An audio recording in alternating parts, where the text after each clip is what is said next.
সালামু আলাইকুম রহমতুল্লাহ। একটি খুবই গুরুত্বপূর্ণ বিষয় নিয়ে আজকে ভিডিও করতেছি।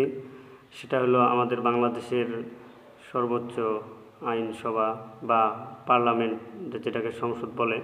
তো এখানে একজন সংসদ সদস্য কয়েকদিন আগে কোনো একটা জিনিস বুঝাতে গিয়ে উনি একটা কোরআনের আয়াত তেলাওয়াত করলেন।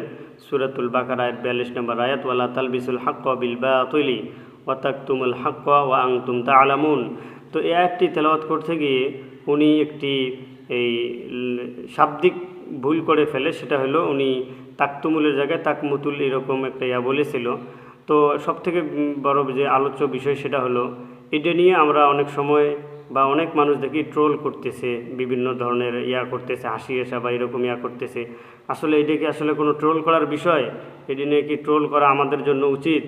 আসলে যদি আমাদের নবী বেঁচে থাকতো আর আমাদের রসুল সাল্লাহ সাল্লামের কোনো উম্মত যদি কোরআন তেলাওয়াত করতে এরকম একটা ভুল করতো বা এরকম একটা হয়ে যেত, তাহলে কি তিনি এরকম করে ট্রোল করতেন, নাকি ওনার জন্য আরও বাহবা দিতেন বা ওনাকে আরও শুদ্ধ করে পড়ার বা শুদ্ধ করার জন্য উৎসাহ দিতেন?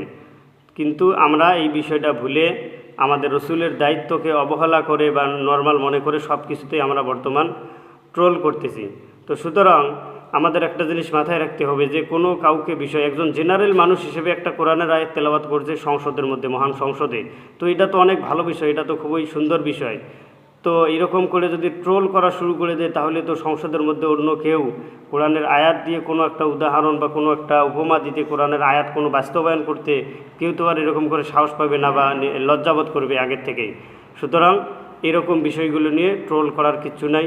ভিপি নূর উনি যে করেছেন, কোরআন আয়াতটা তেলাওয়াত করেছেন, এটা খুবই প্রশংসনীয় এবং উনি পুরা আয়াতটাই পুরোভাবেই পড়েছেন, একটা শব্দ শুধু উল্টাপাল্টা। তো এইরকম শব্দের আমাদের শাব্দিক যে আক্ষরিক যে একটা বিষয়, এটা আমাদেরও অনেক সময় হয়ে থাকে। এটা অনেক ভাষার মধ্যে, প্রায় ভাষার মধ্যে সব কিছু সবাই সঠিকভাবে সবসময় উচ্চারণ করতে পারে না, এটা প্রত্যেক মানুষের ক্ষেত্রেই হতে পারে। সুতরাং এই বিষয়টা নিয়ে সামাজিক যোগাযোগ মাধ্যমে যদি এইভাবে ট্রোল করা হয়, তাহলে ভবিষ্যতে কোনো যারা জেনারেল শিক্ষিত সংসদ সদস্য আছেন, সহজে কোরআন নিয়ে কোনো কিছু সংসদে তুলে ধরবেন খুব সহজে, এটা আসলে তাদের জন্য দ্বিধাকর হয়ে যাবে, তারা এটা খুব সহজে করতে পারবে না। সুতরাং আমাদের উচিত, আলেমুল আমাদের উচিত বা যারা কোরআন জানেন তাদের উচিত ট্রোল করার কিছু নেই, বরং উৎসাহ দেওয়া। যদি অবশ্যই ওনার যে ভুল হয়েছে, ওনার কোনো আপনজন বা ওনার কাছের যে ওলামা ইকরাম আছেন, তারা অবশ্যই ওনাকে জিনিসটা একটু বলে দিয়েছেন। তো এটা হলো উনি না জেনে বা ওনার অপারগতায় উনি ভুলটা করেছে, এমন না যে উনি ইচ্ছে করে এরকম কিছু করলো। তো সুতরাং এটা নিয়ে আমরা অবশ্যই এগুলো বিষয় নিয়ে ট্রোল করা থেকে বিরত থাকব এবং ভবিষ্যতে কোরআন শরীফ বা কোরআনের আয়াত নিয়ে সংসদের মধ্যে যেন আরও বিভিন্ন আইন চালু হয়, এটার জন্য আমরা সবাই চেষ্টা করব। আসসালামু আলাইকুম রহমতুল্লাহ।